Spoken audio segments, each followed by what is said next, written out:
আসসালামু আলাইকুম। সংবাদে আপনাদের সবাইকে স্বাগত জানাচ্ছি। আমি ফিরোজ তোহা। শুরুতেই সংবাদ শিরোনাম জানিয়ে দেব এই মুহূর্তে হাতে পাওয়া সর্বশেষ গুরুত্বপূর্ণ আপডেট বাংলা সংবাদ। শুরুতেই থাকছে চক্রান্তকারীরা সরকারে বসে আছে বলে দাবি করে তাদেরকে অবিলম্বে বের করে দেবার আহ্বান জানিয়েছেন বিএনপির মহাসচিব মির্জা ফখরুল ইসলাম আলমগীর। এবারে জানাবো ১৬ বছর যত জুলুম অত্যাচার হয়েছে প্রতিটি ঘটনার যেন বিচার হয়। বিভিন্ন প্রতিষ্ঠান দখল করা হয়েছে, নির্লজ্জ দলীয়করণ করে প্রশাসনকে শোষণ এবং দুর্নীতির আখড়া বানানো হয়েছে। লক্ষ লক্ষ মানুষকে তাদের পেশা ও ব্যবসা ছাড়তে বাধ্য করা হয়েছে। জনগণ ভোট দিতে পারেনি বছরের পর বছর। নিজের গৃহ হতে উচ্ছেদ হয়ে দেশান্তরিত হতে হয়েছে লক্ষ লক্ষ মানুষকে। অন্যায়ভাবে নিজের ভিটা বাড়ি হারিয়েছে অগণিত মানুষ।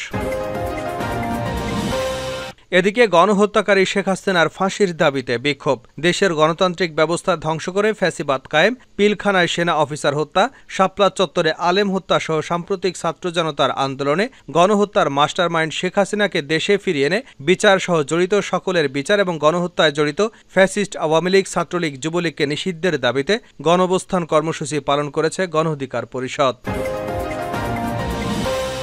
জানিয়ে দেব বস্তায় বস্তায় ঘুষ বাণিজ্যের অভিযোগ। দুদকের জালে সাবেক স্বরাষ্ট্রমন্ত্রী আসাদুজ্জামান খান সহ আরও ৬ জন। সিন্ডিকেটের মাধ্যমে বিভিন্ন কায়দায় ঘুষ লেনদেন এবং নিয়োগ বাণিজ্যের অভিযোগে সাবেক স্বরাষ্ট্রমন্ত্রী আসাদুজ্জামান খান কামাল সহ ৬ কর্মকর্তার বিরুদ্ধে অনুসন্ধান শুরু করে দিয়েছে দুর্নীতি দমন কমিশন। গোপন সংবাদের ভিত্তিতে জানা গেছে সাবেক স্বরাষ্ট্রমন্ত্রীর বাসায় প্রতিদিনই টাকার বস্তা নিয়ে হাজির হতেন এই সিন্ডিকেটের সদস্যরা। এবার বেরিয়ে আসতে শুরু করেছে থলের বেড়াল। জানিয়ে দেব শেখ হাসিনার উপর চাপ কমাতে পশ্চিমাদের কাছে ভারতের ধর্ণা, ওয়াশিংটন পোস্ট। এবং সর্বশেষ জানাবো আন্তর্জাতিক সংবাদ। ইসরায়েলের বিরুদ্ধে প্রতিশোধ থেকে পিছু হটলে আল্লাহর গজব নেমে আসবে। ইরানের সর্বোচ্চ নেতা আয়াতুল্লাহ আলী খামেনি ইসরায়েলের বিষয়ে যে কোনো ধরনের পশ্চাদপরণ এবং সমঝোতার বিরুদ্ধে কঠোর হুঁশিয়ারি উচ্চারণ করেছেন। তিনি বলেছেন, ইসরায়েলের বিরুদ্ধে প্রতিশোধের বিষয়ে পিছিয়ে এলে আল্লাহর গজব নেমে আসবে। এতক্ষণ শিরোনাম শুনছিলেন, এবার বিস্তারিত। প্রিয় দর্শক, আপনি যদি এই চ্যানেলে নতুন হয়ে থাকেন, ভিডিওটি দেখতে দেখতে চ্যানেলটি সাবস্ক্রাইব করে আমাদের সঙ্গেই থাকুন। আর এই ভিডিও সম্পর্কে আপনি আপনার মূল্যবান মতামতটি কমেন্ট বক্সে জানিয়ে দিন। আর হ্যাঁ প্রিয় দর্শক, জানিয়ে দিন ভিডিওটি কোথা থেকে দেখছেন। চক্রান্তকারীরা সরকারে বসে আছে, অবিলম্বে বের করুন মির্জা ফখরুল। চক্রান্তকারীরা সরকারে বসে আছে দাবি করে তাদেরকে অবিলম্বে বের করে দেওয়ার আহ্বান জানিয়েছেন বিএনপির মহাসচিব মির্জা ফখরুল ইসলাম আলমগীর। পাশাপাশি অন্তর্বর্তী সরকারকে ধন্যবাদ জানিয়ে তিনি বলেন, ইতিমধ্যেই অনেকগুলো পদক্ষেপ নিয়েছেন, দ্রুততার সঙ্গে আরও পদক্ষেপ নিতে হবে। যেসব চক্রান্তকারী সরকারে বসে আছে তাদের অবিলম্বে বের করে দিতে হবে। তারা চিহ্নিত সন্ত্রাসী, তারা খুনি শেখ হাসিনা সরকারের পক্ষে কাজ করেছে। তাদেরকে অবিলম্বে গ্রেপ্তার করে বিচারের আওতায় নিয়ে আসতে হবে। বৃহস্পতিবার বিকেলে রাজধানীর নয়াপল্টনে বিএনপির কেন্দ্রীয় কার্যালয়ে অবস্থান কর্মসূচিতে তিনি এসব কথা বলেন। পলাতক খুনি শেখ হাসিনা সহ তার দোসরদের যথাযথ বিচারের দাবিতে এই কর্মসূচি পালন করে বিএনপি। আবারও এ সরকারকে যৌক্তিক সময় দেওয়ার কথা জানিয়ে মির্জা ফখরুল ইসলাম বলেন, শেখ হাসিনা এবং তার দোসরা সারা দেশে অত্যাচার নির্যাতন চালিয়ে গেছেন। তাদের বিচার চাই, তাদের বিচার করতে হবে আন্তর্জাতিক মানবতা বিরোধী আইনে। কারণ তারা গণহত্যা চালিয়েছে, তারা অত্যাচার করেছে, নির্যাতন করেছে, টাকা পাচার করেছে। তাদের বিচার করতে হবে। যাদের উপর জনগণ আস্থা জানিয়েছেন তারা একটা স্বস্তি ফিরিয়ে এনে নির্বাচন দেবেন, একটা সুষ্ঠু ও অবাধ নির্বাচন দেবেন। তিনি বলেন, নির্বাচনের মধ্য দিয়ে জনগণ তাদের ভোট দিয়ে একটা সরকার গঠন করবে। আমরাও সেটা চাই। আমরা চাই নির্বাচনের মধ্য দিয়েই সরকারের পরিবর্তন হোক। আমরা যৌক্তিক সময় এই সরকারকে দিতে চাই। অন্তর্বর্তী সরকারকে সহযোগিতার আহ্বান জানিয়ে বিএনপির এই মহাসচিব বলেন, এমন কেউ যেন বলতে না পারে আমরা খারাপ কাজ করেছি। সবাই একত্রিত হবেন, ঐক্যবদ্ধ থাকবেন, তাদের সব চক্রান্তকে রুখে দেবেন, এই সরকারকে সাহায্য করবেন। এটা গণঅভ্যুত্থানের সরকার, আন্দোলনের ফসল। আমরা তাদেরকে সেই সহযোগিতা দেব যতক্ষণ পর্যন্ত তারা গণতন্ত্রের পক্ষে থাকবে, গণতান্ত্রিকভাবে ক্ষমতা হস্তান্তর করবে। ১৬ বছর যত জুলুম অত্যাচার হয়েছে প্রতিটি ঘটনার যেন বিচার হয় এবি পার্টি। গত ১৬ বছরে হাজার হাজার গুম, খুন, মিথ্যা মামলা, নির্বিচার জুলুম নির্যাতনের ঘটনা ঘটেছে। বিভিন্ন প্রতিষ্ঠান দখল করা হয়েছে, নির্লজ্জ দলীয়করণ করে প্রশাসনকে শোষণ এবং দুর্নীতির আখড়া বানানো হয়েছে। লক্ষ লক্ষ মানুষকে তাদের পেশা এবং ব্যবসা ছাড়তে বাধ্য করা হয়েছে। জনগণ ভোট দিতে পারেনি বছরের পর বছর। নিজ গৃহ থেকে উচ্ছেদ হয়ে দেশান্তরিত হতে হয়েছে লক্ষ লক্ষ মানুষকে। অন্যায়ভাবে নিজের ভিটা বাড়ি হারিয়েছেন অগণিত মানুষ। এর প্রতিটি ঘটনার সুষ্ঠু তদন্ত ও বিচার হতে হবে। জনগণ বুঝতে পারে অন্যায় অত্যাচার করে কেউ শেষ পর্যন্ত পার পায় না, একদিন জনতার হাতে পাকড়াও হতে হয়। আজ এবি পার্টি আয়োজিত ছাত্র জমায়েতে এসব কথা বলেন দলের সদস্য সচিব মুজিবুর রহমান মঞ্জু। সভাপতির বক্তব্যে মেজর ওয়াহাব মিনার বলেন, আমরা বছরের পর বছর আন্দোলন সংগ্রাম চালিয়েছি। দেশের ছাত্র জনতা রক্ত দিয়ে স্বৈরাচারের পতন ঘটিয়েছে।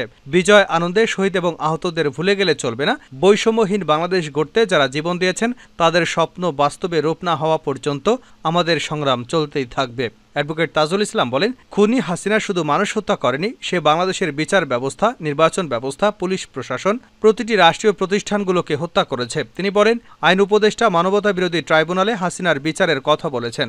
আমরা তাকে ধন্যবাদ জানিয়ে বলতে চাই, এই ট্রাইব্যুনাল নিয়ে অনেক বিতর্ক রয়েছে। আগে সেই বিতর্কের অবসান করুন, আইন সংশোধন করুন, অভিজ্ঞ প্রসিকিউশন টিম নিয়োগ দিন, মানসম্মত বিচারক এবং তদন্তকারী সংস্থা নিয়োগ দিয়ে বিচারের কার্যক্রম শুরু করুন। হাসিনা নিয়োগকৃত টিমের মাধ্যমে তার কোনো বিচার হতে পারে না। মুজিবুর রহমান মঞ্জু বলেন, ছাত্র জনতার ঐতিহাসিক অভ্যুত্থান, গত 15 বছরের জুলুম শোষণের প্রতিনিধিদের স্মৃতি আমরা লিখে রেখেছি। কারা কিভাবে এই জুলুমে নেতৃত্ব দিয়েছেন, ক্ষমতার অপব্যবহার করে রক্তের হোলি খেলায় মেতেছেন, কারো নাম এবং অপকর্মের কথা বাদ যাবে না। জনতার আদালতে প্রত্যেকের চেহারা এবং আমলের খতিয়ান প্রকাশ করা হবে। যারা জীবন দিয়েছেন, নির্যাতিত হয়েছেন, সবাইকে রাষ্ট্রীয়ভাবে শ্রদ্ধা এবং সম্মান জানানো হবে। এই বিপ্লব বাংলাদেশকে বিশ্বের বুকে নতুন করে চেনাবে। তিনি বলেন, রাষ্ট্র সংস্কার ও মেরামতের পাশাপাশি গত 16 বছরের সকল গুম খুন, মিথ্যা মামলা, নির্বিচার জুলুম নির্যাতনের যেন বিচার হয়, এবি পার্টি সেজন্য তৎপরতা ও সংগ্রাম অব্যাহত রাখবে। গণহত্যাকারী শেখ হাসিনার ফাঁসির দাবিতে বিক্ষোভ। দেশের গণতান্ত্রিক ব্যবস্থা ধ্বংস করে ফ্যাসিবাদ কায়েম, পিলখানা সেনা অফিসার হত্যা, শাপলা চত্বরে আলেম হত্যা সহ সাম্প্রতিক ছাত্র জনতার আন্দোলনে গণহত্যার মাস্টারমাইন্ড শেখ হাসিনাকে দেশে ফিরিয়ে আনে বিচার সহ জড়িত সকলের বিচার এবং গণহত্যায় জড়িত ফ্যাসিস্ট আওয়ামী লীগ, ছাত্রলীগ, যুবলীগকে নিষিদ্ধের দাবিতে গণ অবস্থান কর্মসূচি পালন করেছে গণ অধিকার পরিষদ। বৃহস্পতিবার সকালে দলটির অস্থায়ী কার্যালয়ের সামনে বেলা 11টায় অবস্থান কর্মসূচি শুরু করে দুপুর 2টায় সভাপতির বক্তব্য শেষে এক বিক্ষোভ মিছিল শুরু করে দৈনিক বাংলা মোড়, পল্টন মোড় এবং কাকরাইল মোড় ঘুরে বিজয়নগর পানির ট্যাঙ্কির মোড়ে এসে শেষ হয়। অবস্থান কর্মসূচিতে গণ অধিকার পরিষদের সভাপতি নুরুল হক নূর বলেন, ছাত্র জনতার উপর আওয়ামী লীগ যে গণহত্যা চালিয়েছে, এই গণহত্যার মূল পরিকল্পনাকারী শেখ হাসিনাকে বিচারের মুখোমুখি করতে হবে, তাকে ফাঁসি দিতে হবে, আমলাকারীদের পরিচয় চিহ্নিত করে সব অপরাধীদের বিচার করতে হবে। বস্তায় বস্তায় ঘুষ বাণিজ্যের অভিযোগ, দুদকের জালে সাবেক স্বরাষ্ট্রমন্ত্রী আসাদুজ্জামান সহ আরও 6 জন। সিন্ডিকেটের মাধ্যমে বিভিন্ন কায়দায় ঘুষ লেনদেন, নিয়োগ বাণিজ্যের অভিযোগ, সাবেক স্বরাষ্ট্রমন্ত্রী আসাদুজ্জামান খান কামাল সহ 6 কর্মকর্তার বিরুদ্ধে অনুসন্ধান শুরু করেছে দুর্নীতি দমন কমিশন। বৃহস্পতিবার সংস্থার প্রধান কার্যালয় থেকে এই সিদ্ধান্ত নেওয়া হয়েছে। উপপরিচালক মোহাম্মদ জাহাঙ্গীর আলমের নেতৃত্বে গঠন করা হয়েছে একটি অনুসন্ধান টিম। দুদকের উপপরিচালক মোহাম্মদ আক্তারুল ইসলাম এ তথ্য নিশ্চিত করেছেন। দুর্নীতি দমন কমিশনের কাছে অভিযোগ আসে, সাবেক স্বরাষ্ট্রমন্ত্রী আসাদুজ্জামান খান কামাল স্বরাষ্ট্রমন্ত্রীর দায়িত্ব পাওয়ার পর থেকেই বেসুমার ঘুষ বাণিজ্যে মেতে ওঠেন। কথিত আছে, ঘুষ হিসেবে তিনি বস্তা ভর্তি টাকা নিতেন। পুলিশ, মাদকদ্রব্য নিয়ন্ত্রণ অধিদপ্তর, ফায়ার সার্ভিস থেকে এই টাকা আদায় করে পৌঁছে দেওয়া হতো ধানমন্ডির ফার্মগেটের বাসায়। প্রতিরাতে এসব সংস্থার কর্মকর্তাদের আনাগোনা ছিল তার বাসায়। তৎকালীন অতিরিক্ত সচিব ডক্টর হারুনা রশিদ বিশ্বাসের নেতৃত্বে ওই সিন্ডিকেট গড়ে তোলা হয়েছিল। সিন্ডিকেটের অন্য ধনঞ্জয়, মনির হোসেন, শরীফ মাহমুদ অপু, মোল্লা ইব্রাহিম হোসেনের মাধ্যমে ঘুষের টাকা লেনদেন করতেন। নিয়োগ, বদলি, পদোন্নতি, বিভিন্ন কাজের কমিশন বাবদ হাজার হাজার কোটি টাকা হাতিয়ে নিয়েছেন এই কামাল আর হারুন সিন্ডিকেট। হারুনা রশিদ অবসরে যাবার পরও এই সিন্ডিকেট ছাড়েনি। ঘুষের টাকার বড় অংশ বিদেশে পাচার করা হয়েছে। জেলায় পুলিশ সুপার নিয়োগে সর্বনিম্ন 80 লাখ থেকে সর্বোচ্চ 2 কোটি টাকা পর্যন্ত ঘুষ নিতে এই চক্র। এই সিন্ডিকেটের আশীর্বাদ ছাড়া পুলিশের কেউ কোনো জেলায় বা গুরুত্বপূর্ণ পদে পদায়ন পেত না।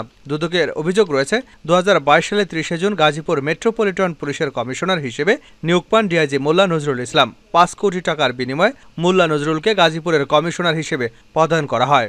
এর মাসখানেক আগে হারুনা রশিদ বিশ্বাসের কাছে 5 কোটি টাকার একটি চেক দেন মোল্লা নজরুল। পরবর্তী সময় গাজীপুরের কমিশনার হিসেবে নিয়োগের পর হোটেল ওয়েস্টিনে হারুনা রশিদের কাছে নগদ 2 কোটি টাকা দেন তিনি। এ সময় আগের দেওয়া চেকটি ফেরত নিয়ে মোল্লা নজরুল 3 কোটি টাকার আরেকটি চেক দেন। পরে বাকি টাকাও দেওয়া হয়েছে। এসব টাকা বস্তায় ভরে পৌঁছে দেওয়া হতো আসাদুজ্জামান খান কামালের ফার্মগেটের বাসায়। শেখ হাসিনার উপর চাপ কমাতে পশ্চিমাদের কাছে ভারতের ধর্ণা, ওয়াশিংটন পোস্ট। ওয়াশিংটন পোস্টের একটি প্রতিবেদনে বলা হয়েছে, বাংলাদেশী প্রধানমন্ত্রী শেখ হাসিনার উপর চাপ প্রয়োগ বন্ধ করতে পশ্চিমা দেশগুলোকে আহ্বান জানিয়েছিল ভারত। শিক্ষার্থীদের আন্দোলনের মুখে ক্ষমতাচ্যুত হওয়ার 1 বছর আগে ভারতীয় কর্মকর্তারা যুক্তরাষ্ট্রের কর্মকর্তাদের কাছে লবিং শুরু করেন। বাংলাদেশের রাজনৈতিক উত্তেজনা বাড়তে থাকায় শেখ হাসিনাকে ক্ষমতাচ্যুত করার আগে যুক্তরাষ্ট্রকে বাংলাদেশ ইস্যুতে শিথিলতা প্রদর্শন করার জন্য চাপ দিয়েছিল ভারত। বৃহস্পতিবার মার্কিন ও ভারতীয় কর্মকর্তাদের উদ্ধৃত করে এ তথ্য প্রকাশ করেছে যুক্তরাষ্ট্রের সংবাদ মাধ্যম ওয়াশিংটন পোস্ট। প্রতিবেদনে বলা হয়েছে, গত জানুয়ারিতে বাংলাদেশের নির্বাচনের আগে বিরোধী দলের হাজার হাজার নেতাকর্মী এবং সমালোচকদের কারাগারে পাঠানোর ঘটনার পর শেখ হাসিনার বিরুদ্ধে প্রকাশ্যে সমালোচনা করেছিলেন মার্কিন কূটনৈতিকরা। বিচার বহির্ভূত অপহরণ, হত্যাকাণ্ডের অভিযোগে শেখ হাসিনার প্রশাসনের একটি পুলিশ ইউনিটের বিরুদ্ধে নিষেধাজ্ঞা আরোপ করেছিলেন বাইডেন প্রশাসন। পাশাপাশি মানবাধিকার লঙ্ঘনকারী ও গণতন্ত্র ক্ষুণ্ণকারী বাংলাদেশিদের উপর ভিসা নিষেধাজ্ঞার হুমকি দিয়েছিল ওয়াশিংটন।